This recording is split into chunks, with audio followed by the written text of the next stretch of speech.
So if the floor is mine, then I would say let's start without any delay.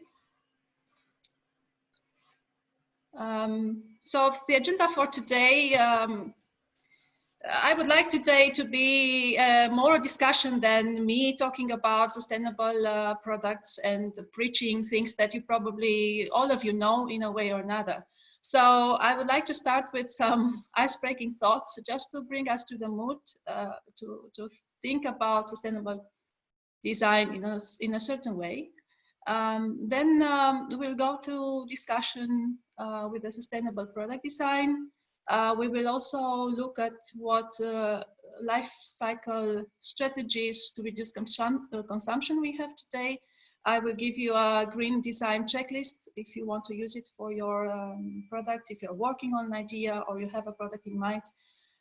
Then we will look a little bit over the fence to see what customers think on sustainable products and services, because perhaps many of you are working on such one and you're asking, okay, what's the need that people have for sustainable services? What do they need? What do they understand?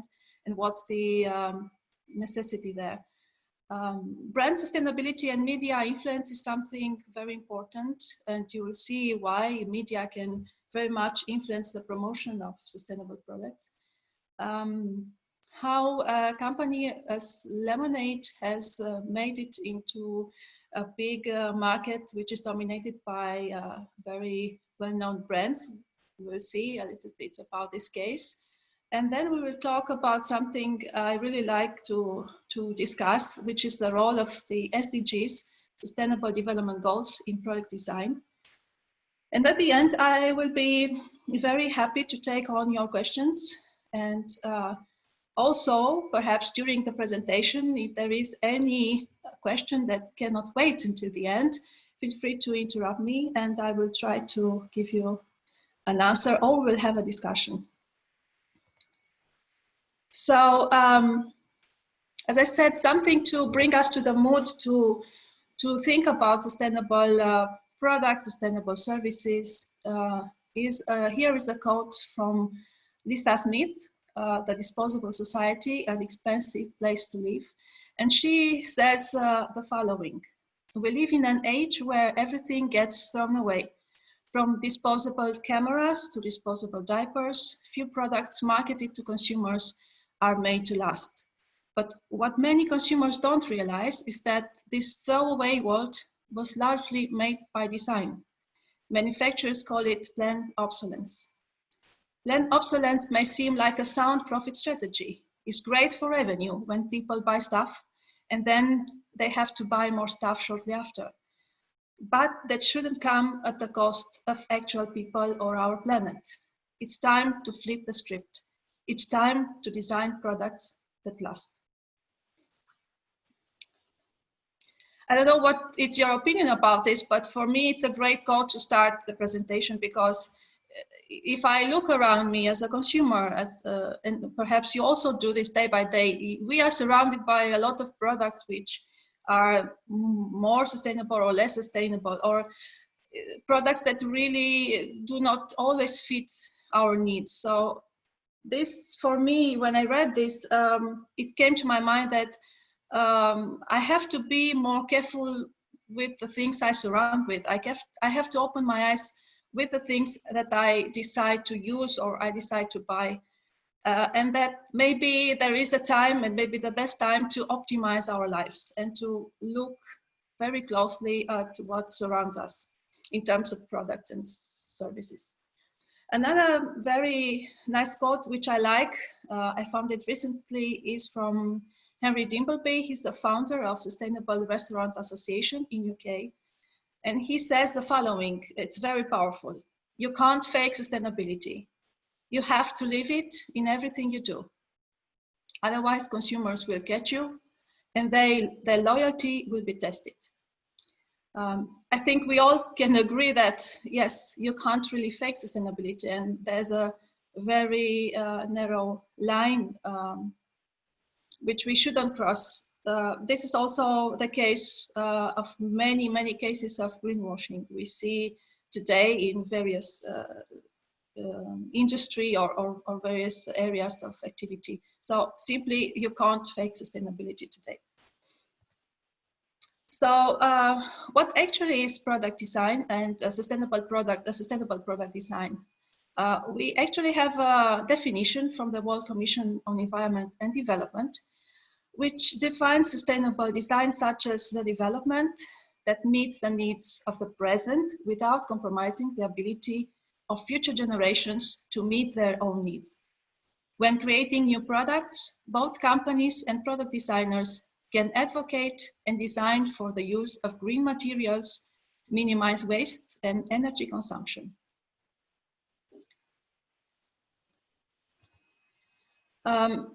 One of the most effective ways, perhaps, to design sustainably is to think beyond the product itself, to think beyond the box, you know, and to optimize the product's entire life cycle. And probably you all know already that there are 4 stages, 4 phases in the life cycle of a product, starting with manufacturing, transportation, use, and disposal. And each of these stages offers opportunities for companies and for product designers really to think outside the box, to create this minimization of waste and to save the consumption of energy, for example. So when we examine a product's life cycle, and I've done this several times in the past with few startups that came to me to ask for advice how they should look at their product life cycle, I found out these questions are very important. For example, looking at energy, how much energy is needed to get the raw materials? How much energy is needed to assemble the product? How much energy is needed to transport the product to retailers or to ship it to consumers' doors, as we are more and more doing this today? How much energy is the product really going to consume when you use it? How much waste does the manufacturing phase produce for this specific product? Will the product be recycled at the end? Will it be repurposed when its life is over? And will it be biodegradable quickly, rather quickly than not? And once you think of these questions, and I had to think of these questions before, there is the point to begin to identify what would be the biggest sustainability pain points. And generally, the more energy consumed or the more waste produced by a product, the more negative the impact on our environment will be. Again, green products or green product design doesn't just mean avoiding, let's say, toxic chemicals, choosing to build from recycled materials only. It's not only this, it's the product's manufacture, transport, and operation that has also impact on its product total sustainability. And as product designers, or maybe as ones that you are promoting perhaps greener products, to find these design solutions that will decrease the energy expenditure and will decrease the waste that is produced during the product's lifetime. It's a great opportunity to look in these sustainability pain points. And especially, I add to this not only energy and waste, but what will happen also to the product when its life ends. This is such a big problem we see in sustainability today. And therefore, we're looking for solutions. So there are a few strategies to create a sustainable product life cycle. And I've put here 4. Cradle to cradle, which is probably the most known, design for disassembly, choosing green materials, and minimization of product consumption. Perhaps the most known is the cradle to cradle, as I said, and this approach invites all product designers to think of ways how their product can transition into a new life when the current life ends. So think about this as your product reincarnation. I really like this word, reincarnation. And traditionally, products were designed to have an end at their life and to go to a landfill after that. And the cradle-to-cradle thinking is doing this opposite, is planning ahead for the product's next life. So if you're using this approach, then you should design for either options to recycle your product into something new when it cannot be used anymore, remove and refurbish those inner components and use them into making a new device. Thinking and looking at the packaging itself, because once the product is unboxed, then the packaging is typically thrown away. Turn it into some resource, perhaps fuel or any other resource that can produce something else. And at the bottom of the page, I've put a link of companies. I guess there are 8 companies, which I thought they are interesting, companies and designers that have successfully executed this cradle-to-cradle product design strategy. The second strategy is called design for disassembly, and this is something that complements the cradle-to-cradle strategy, which I presented before. So the product is designed with the intent of making it easy to get the components away, and this will be lately easy to use elsewhere. It's a strategy that supports the cradle-to-cradle thinking.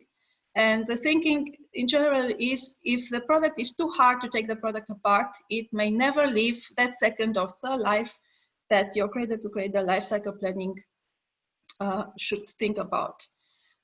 Some very nice stories about companies and designers that have successfully implemented cradle-to-cradle and designed for disassembly are found at SolidWorks and Autodesk. Choosing green materials. It's another great strategy when you're thinking about making a sustainable product. Now, what does it mean to choose green materials? You have maybe 4 or 5 choices. First, think about abundant. What materials exist in the nature in large quantities, and they present better and more sustainable choices? So usually in making a product, I would say avoid rare materials because they run of being depleted as a resource at some point in time, and also as a material it becomes more scarce. The price tends always to go up very high. Then easily reproduced. There are in the nature materials that can be easily reproduced, and they are for definition sustainable. For example, wood, that it can be grown, harvested, and regrown, as opposed to maybe, let's say, fossil fuels or coal, which are resources inevitably that will run out from our planet. Then rapidly renewable. Again, there are materials like bamboo, like cotton, like natural rubber, like cork, which are rapidly renewable and very useful if you're thinking about producing a green product. And of course, they have a place there. They are excellent choices for greener designs, and they renew themselves at a speedy rate. And then you have products and materials that are a low waste category. So some materials really will create less waste than others. And maybe the last but not the least, to use those recycled, recyclable, and biodegradable materials, and as an advice, to choose these materials that can go on to live another life. It can be as another product or by reintegrating them with the earth. In this case, the product can have less energy and or be also an energy saver. So design your next product to be built from sustainable material as much as possible. It is a quote here, our children's children will thank you. Yes, they will thank you when they be old enough to use them. So this is one of the biggest problems that I see in my work so far when I talk to product designers. They always go to materials which are very highest price. They always go to top of the technology. They don't really look at what nature gives as much as I would like them to look. And therefore, this phase of design of a product is one of the for me, it's one that poses the biggest challenges to sustainability so far. Another strategy which I found really interesting, because perhaps of my past activity with energy, is to prioritize energy efficiency when it comes to designing a product. And of course, it is indicated, it is advisable to plan and to make your product as energy efficiency as possible. There are many methods for engineering, let's say, or using sustainable energy sources.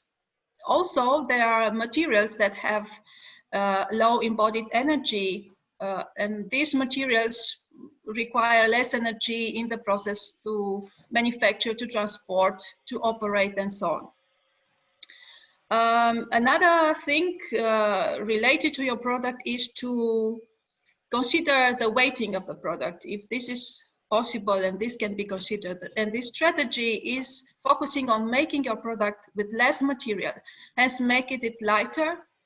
It has a positive impact on the environment from the amount of energy that you need to require to make the materials available to the volume of resources consumed.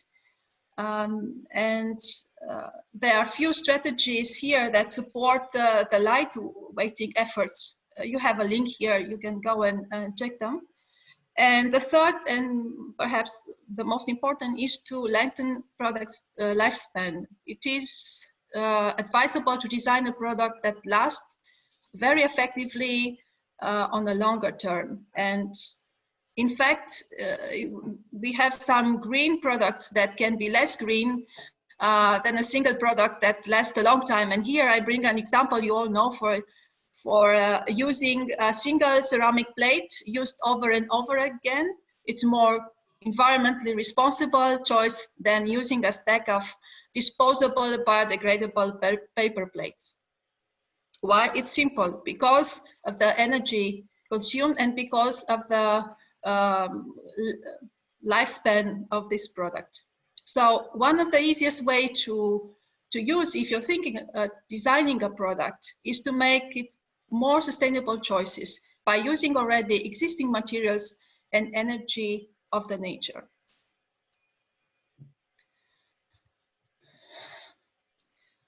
Well, I think that we've talked a lot about product design strategies, and few of these life cycle strategies that can make your product more responsible. But as I say, I always like to look over the fence, and I want to see what consumers and what is the need there on the market from the consumer side about sustainable products and services.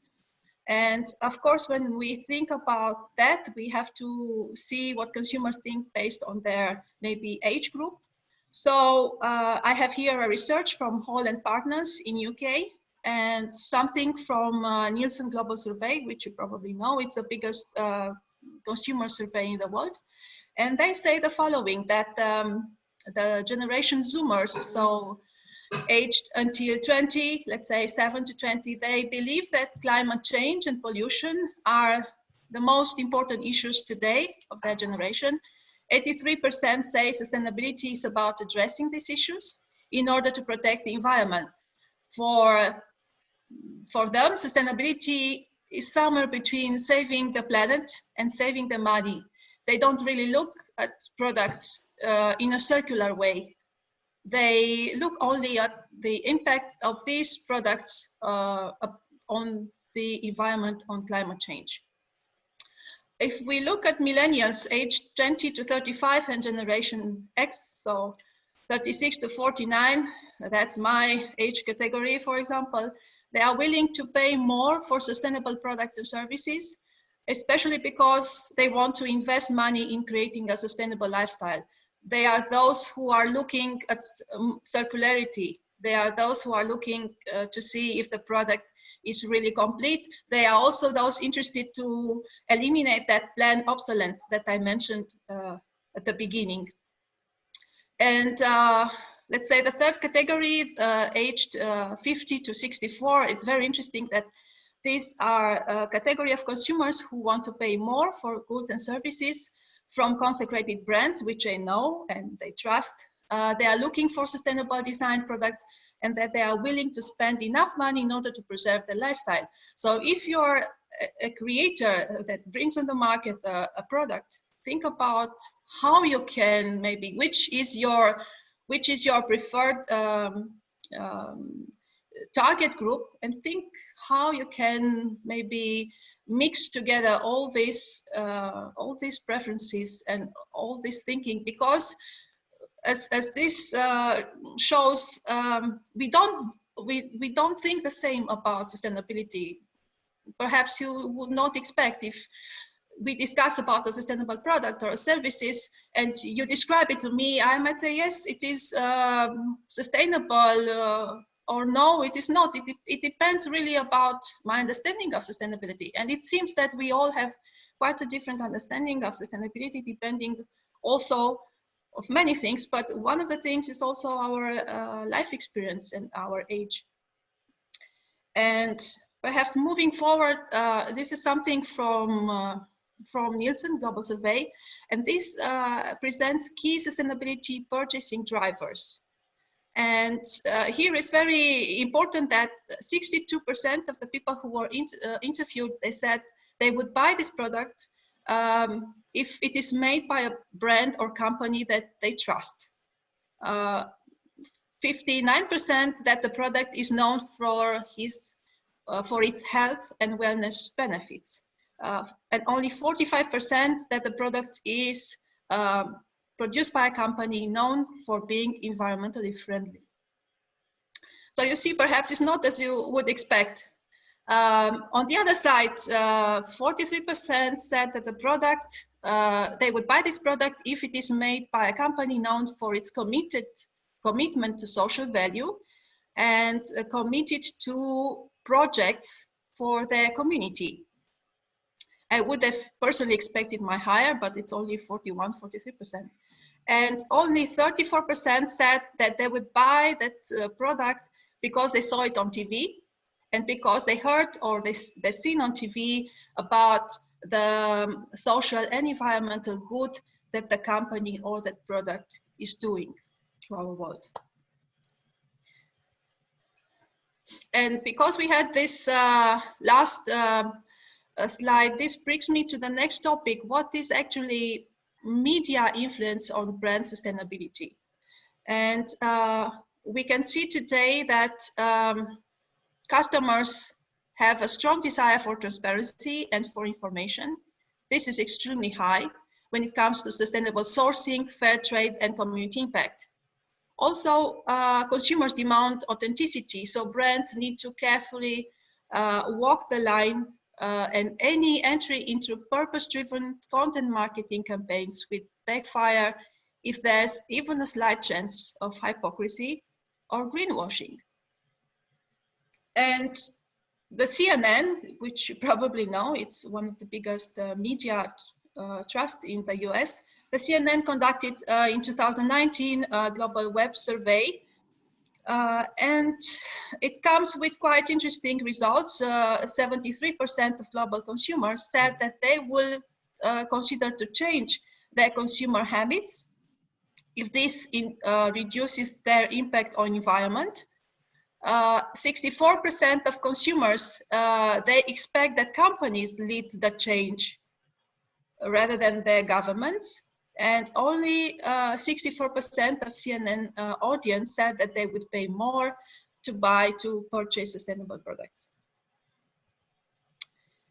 There is also Consumers Goods Forum, which brings to me, at least, I hope also to you, some interesting topics. 94% of consumers said they are likely to be loyal to a brand that offers complete transparency. So trust and transparency is 94% important when it comes to having sustainable products. 60% of consumers said they prefer to buy from certain companies, certain brands, because it's easier to see in these brands the value and the position on important issues at the point of sale. So if the company presents information and gives a message, what is the company doing on the environment, on communities at the point of sale, 64% of people who were interviewed in the Consumers Goods Forum said that they would buy it right away. Trust is very important. 95% of consumers said brands that provide consumers with detailed information about their product or service will earn their trust. Nothing to comment on this.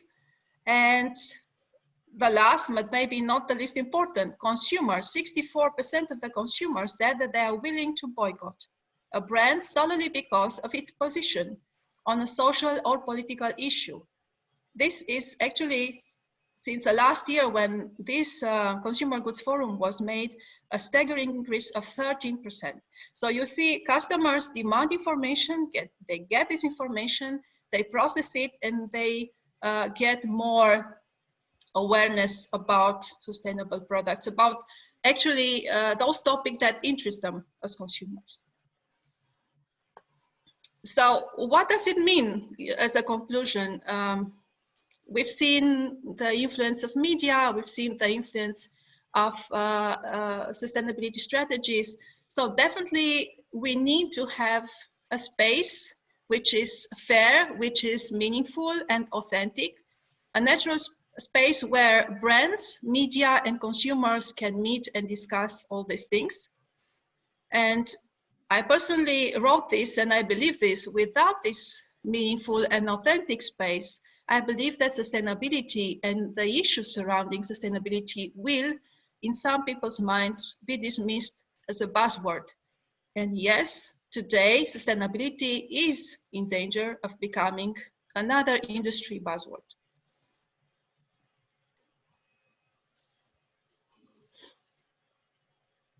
I've told you about Lemonade. It's a small UK brand, and I thought it's interesting to see a few words from the UK founder and managing director of Lemonade, how he has seen the growth of his company into an industry which is dominated by bigger, more established brands.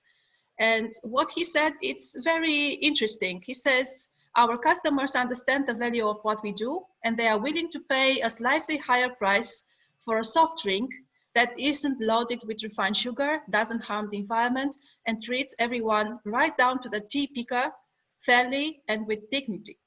More and more consumers care about the impact their lifestyle has on people which are living on the other side of the world, and they want to make a positive contribution through conscious consumption. And I believe, he says, this level of authenticity, perhaps also transparency, and customer loyalty is difficult to achieve for larger brands that are part of multinational corporations. Consumers have learned to differentiate between green marketing campaigns that promise the world but do little, and companies that transparently put their money where their mouth is. I'm looking forward to hear your opinions about that. I would like to bring you this topic, which is the role of SDGs into production and consumption. You probably know by now that the world of sustainability and sustainable development has already since 2015 a sustainability framework called Sustainable Development Goals. And the SDGs, which are 17, talk about different issues that were problems at that time. Unfortunately, also today, there are unsolved problems. They talk about eliminating poverty, zero hunger, affordable and clean energy wherever is needed, economic growth, industry innovation, peace, justice, and strong institutions. So all these 17 are still unsolved problems today. And I found out that one or more of these SDGs has a direct impact on product lifecycle, and you will see it in the next slide. So I thought to bring you a real case from a clothing manufacturer. I will not give the name here, and how this company has used the SDGs during the entire life cycle. So you see, from the raw materials to the product end and beyond. the company thought on each phase how this company can benefit and implement some of the SDGs. For example, when it comes to raw materials, the company said, okay, how can we eradicate the effects of the crops that we use? We take from nature fibers, natural fibers. I don't know if it's cotton or others, but definitely it has an impact on soil. So in this phase, they look at SDG 15, which is life on land, and their priority was to reduce the negative impact through reducing soil degradation. Moving a little bit forward to logistic and operation, the company saw that here are some negative risks, some negative impacts that the company has to tackle, but also some positive impacts that the company wants to bring on the market. So they said that during the operations, there is a lot of, there's an increased risk to people who work in various shifts, who work during numerous hours of work. So they do not have really a schedule. They also work on weekends and so on. So one risk that they wanted to tackle was to reduce the negative impact on SDG 3, which is good health and well-being, by ensuring safe working environments in logistic and operation. Then they also said, okay, we have here an opportunity to do more. So the positive impact which they found was related to SDG 8, which talks about decent work and economic growth. And let me tell you that economic growth and gender pay gap, it's a big problem, especially in Europe today. And they wanted to bring a positive impact by reducing the problem of the minimum wage. They wanted to use SDG number 8 to increase the minimum wage to all their employees on every branch that the company has.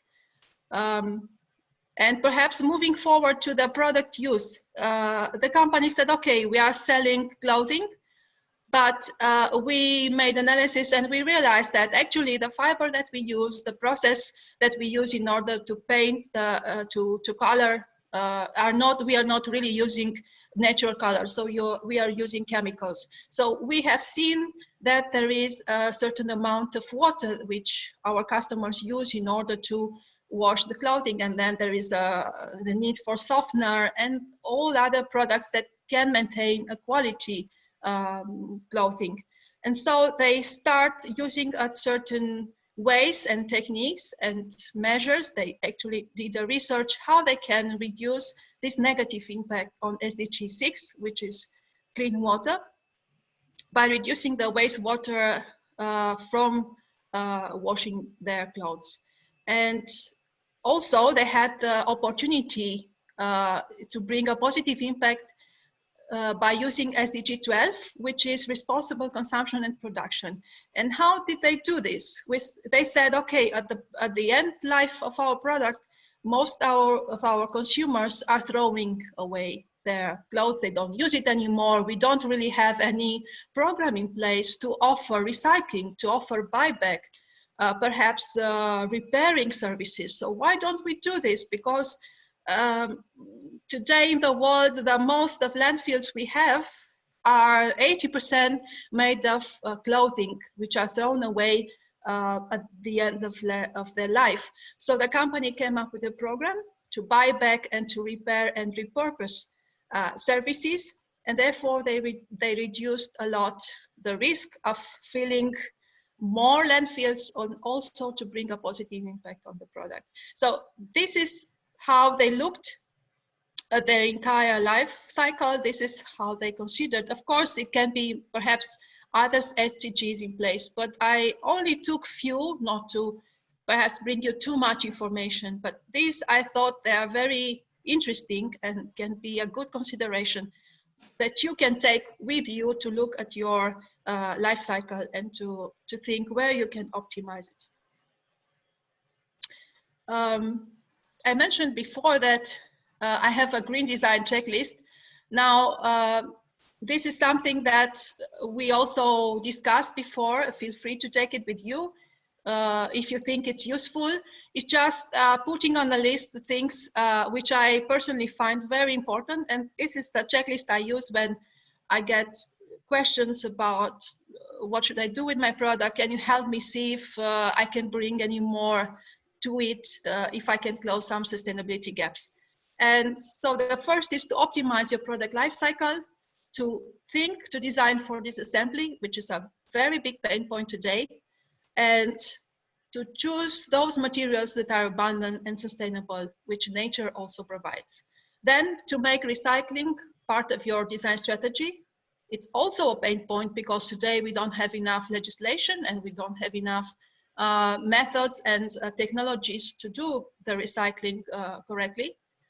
Then to prioritize energy, because a green product should not consume so much energy, should not produce so much waste, and should be made with materials that have a low embodied energy. Think about the weight of your product, if possible. Then design products to last more, and I guess this is clear by now. And to communicate authentically, meaningfully, what you're doing, how is the impact of your product on people and on environment. And this brings me to my last slide and to questions. I'm really thankful that you took the time to listen. I hope that it was interesting because I thought to bring more views rather than the technical ones, but also to look in a circular way, let's say, to all the things that participate in a product design. So if you have any questions or you need any support, you can always drop me an email at the email address here, or contact me directly. So I would say, Yama, that now we can open up the Q&A for this session. Thank you very much. Thank you. Thank you very much, Karina, for the great presentation. And I was taking notes and also thinking for, as you mentioned, the unsustainable and irresponsible products are planned and designed. So who is to blame? Is it the businesses to be blamed? Is it the government to be blamed? Or is it the educational institutions to be blamed? For example, when you learn innovators and entrepreneurs, when they learn about design thinking is human-centric, right? And it's human-centric because humans have voice, but our planet do not have voice. So one of the things that I think that needs urgent changes or revision is that at the schools that the design thinking should be revised and sustainability should be incorporated. It should be a core part of how we do design thinking. Because as you said, it is being planned and designed, the unsustainable products, which we have to change it. And to make circular economy a reality, I think everything starts from designing. So designing must be revised how we do designs. And the important, why it's important, we all know, but I just want to mention that there is an exponential growth of population and we have finite resources. So we need to come up with smart and sustainable designs to meet the needs of everyone, our generation, without compromising the needs of the future generations. The climate change is another thing. The way we are designing our products now is causing our climate to get damaged. And without the climate, we don't have a planet and no future for humanity. And to a great start for everyone who is interested is, I believe SDGs are a great roadmap to use and design products. You can, your checklist is great, and so SDGs are another great tool to be used for entrepreneurs, designers, and innovators. These are some of the things that I just wanted to share. And now I would like to hear more about about this topic from our participants. I know most of them are working in the sustainability field. They're entrepreneurs, and educators. So it would be great opportunity to learn everybody's viewpoint on this. Yeah, so let's hear some questions. I'm sure that our audience has some. I've seen already the chat, but I guess there were not really questions. There were more requests to share this presentation later on. Of course, it will be shared, also the recording. You, Yama, are taking care of this, of course. Yes, I'm looking at the presentation, at the questions at the chat box to see if there are any questions, and feel free if anybody wants to chip in and talk and share your experience, your ideas around this important topic, please feel free. Hi, Corina. I have a question. I followed your presentation earlier, and I'm curious if you know how the governments in the world, no matter the country, can really check if a production line is following and respecting the SDG goals, the Sustainable Development Goals that they say they respect and have integrated in their production line. Mm-hmm. I mean, is there an agency of a government that check this for companies, or not necessary?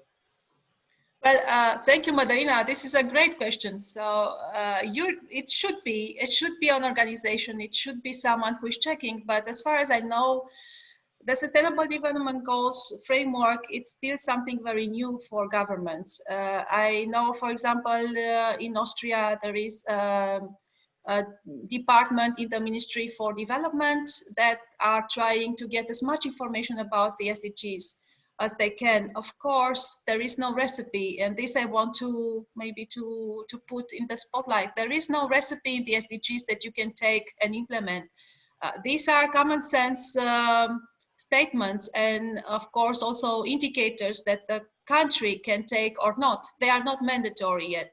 So I guess as far as I know, many governments thought to take the SDGs and to adapt them to the country needs, but they are not really mandatory, and this makes difficult. You know, if there is no mandatory, then companies would not look to it. They would say, okay, we have enough on our plates. We don't have to stress now with the SDGs.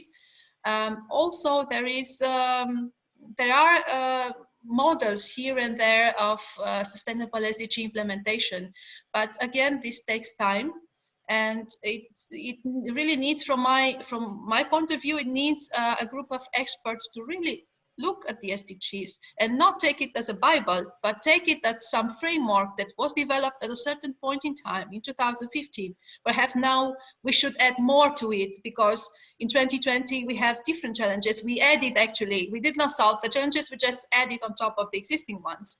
And we should really look there and try to adapt and adopt what is possible from the SDGs.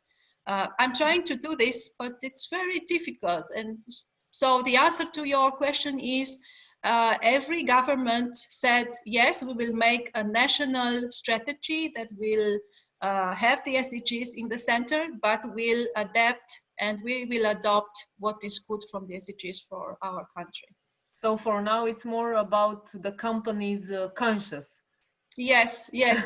So as you said, and perhaps from the presentation, we've seen it, that you see customers expect that companies take on this challenge, that companies should implement SDGs. If you rely on governments, you can wait a long time because they will not do so much.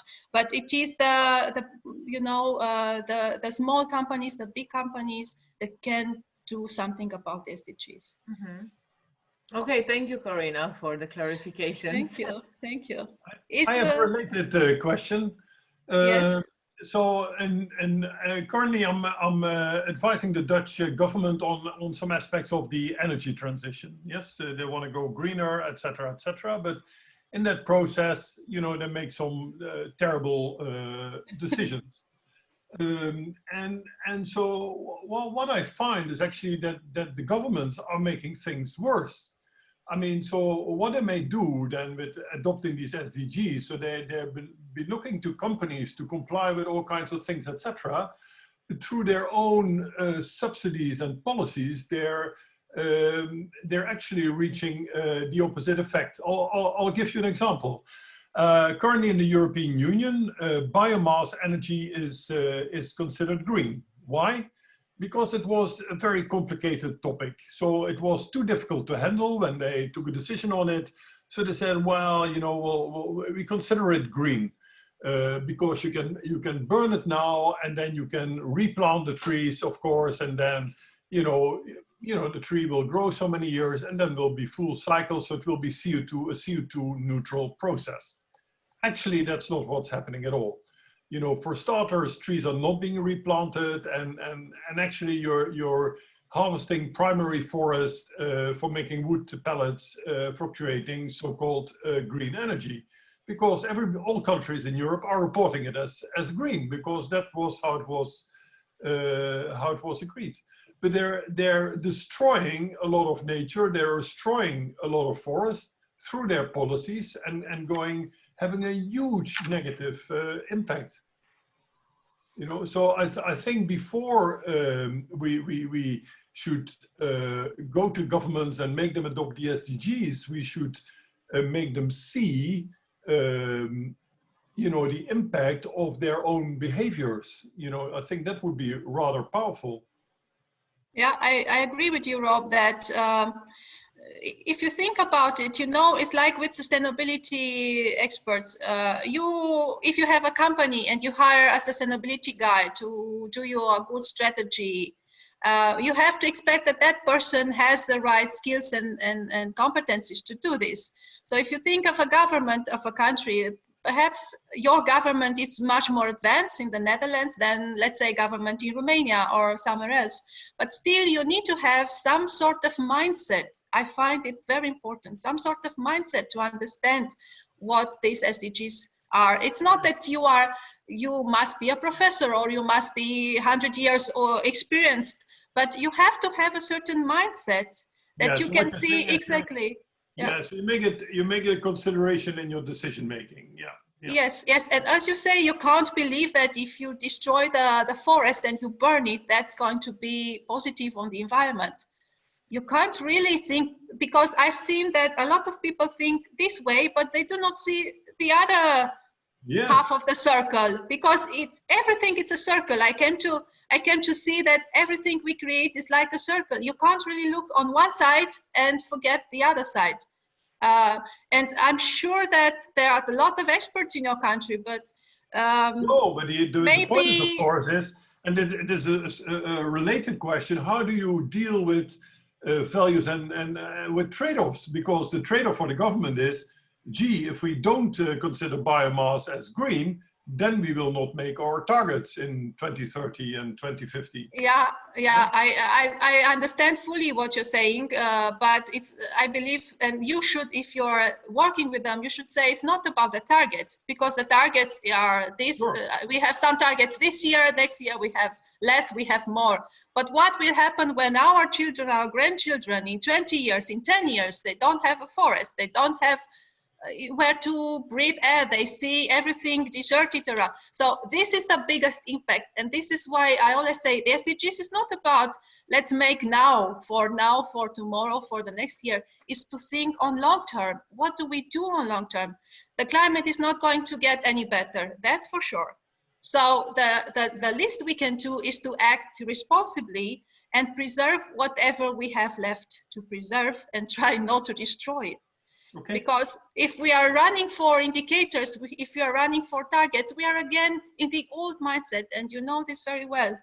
So all of you know this, that the old mindset was to produce, to use, and to throw away. We can't really use this anymore. So we have to think at the future. And perhaps this pandemic and climate change reminds us, hey, we still need to focus on the future and try to live more responsibly. This is the message. You have to start with a mindset that really brings you there. And as I said, your children will be very thankful to you in 10, 15 years for this. But it's difficult. It's difficult, Rob, I know. Okay. Corina, I think that these SDGs should start from education and school in order for children to learn about them and implement in their daily lives in the future. Yes, yes, I mean, it's the true. parents, the school, the institute should implement programs in order to attract children, I mean, young children, of course, to learn about all these facts. Also, this fast consumption in the world is a very big problem. Personally, I'm in love with planet Earth. I mean, it's an amazing planet, and we should do everything that we can in order to keep it safe. In one word, and SDGs are quite important for the future and for the present. But in leaving aside all these governmental agencies and so on, it should be programs that companies, the production lines, and the consumers should, I don't know how to say it in English, should align together. I mean, leaving aside the government, companies, production lines, the industries should align together with the consumers, because today we are living as companies for profit only. We put SDGs in marketing campaigns, but in reality, we are more focused for profit and long-term, short-term with big profits. And that is the problem. This fast consumption is the problem, because ultimately it goes to the bigger profits for the companies. And in theory, we all care about SDGs, but when we are talking about I don't know how to say it, about production, about efficiency, about companies' profit, shareholders, and so on, it's all about the profit in the end. And I think this is a problem. Yeah, and let me tell you, to this problem, it adds the fact that we don't have legislation. We don't have the right legislation to give the proper incentives to companies to do something which is in line with the SDG. Let's say to have a different process to produce their goods in order to be less energy consuming, or adopt a certain technology. Yes, you invest SDGs. So many of my potential and current customers say, yes, SDGs are expensive. I want to do good, but in order to be more efficient, to optimize, I need to invest.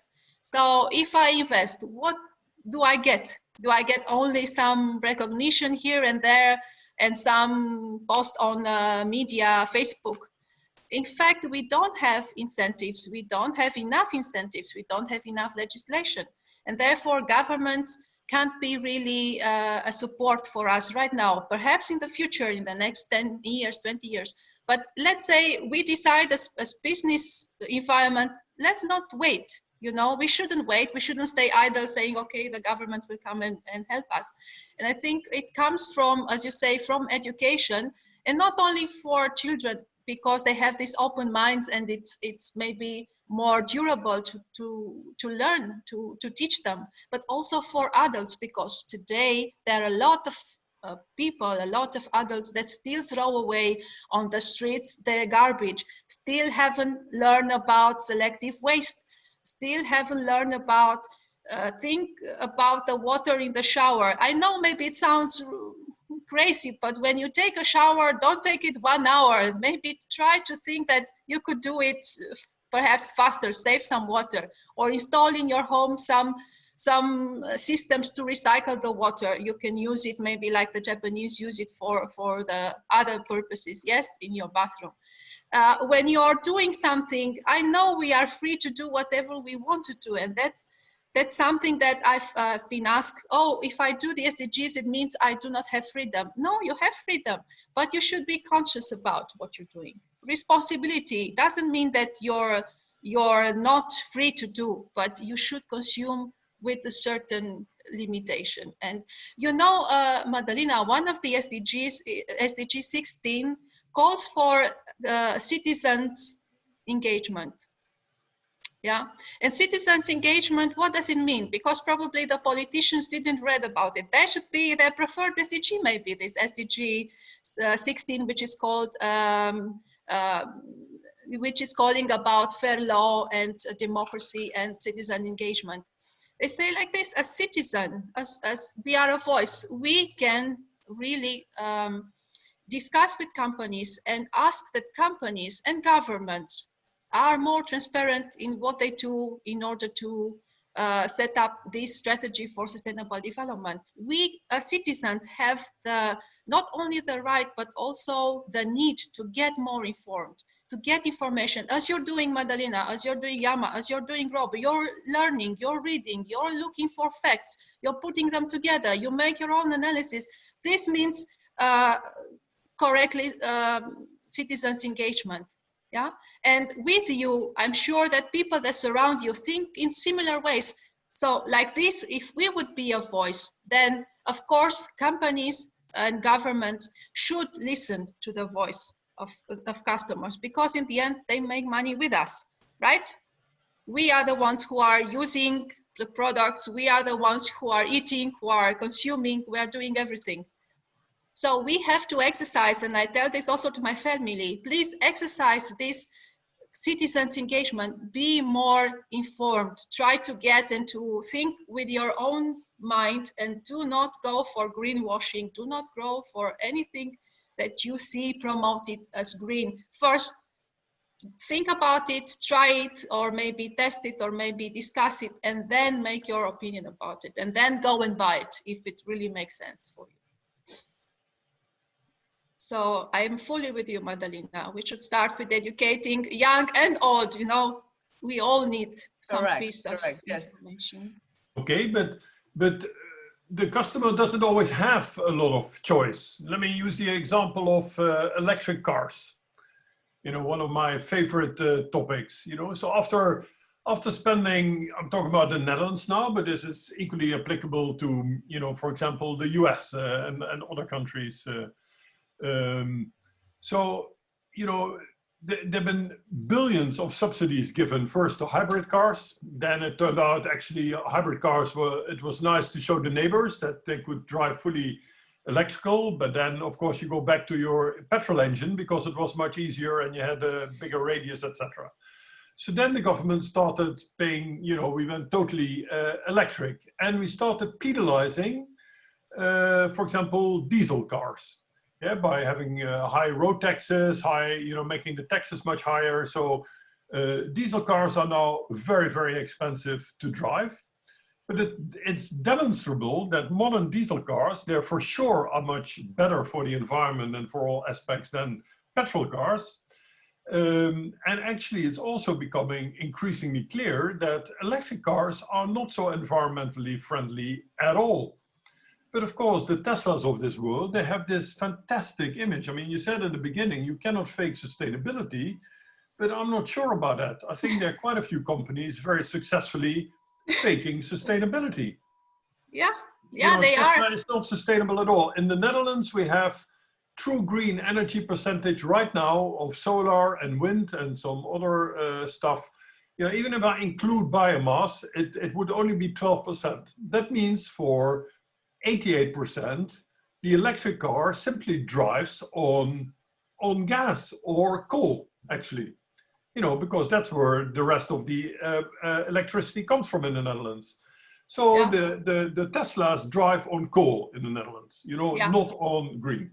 So, but somehow the governments, it's not even Tesla, they're just following the market that's being created by government subsidies. So they see a great business opportunities and they go for it.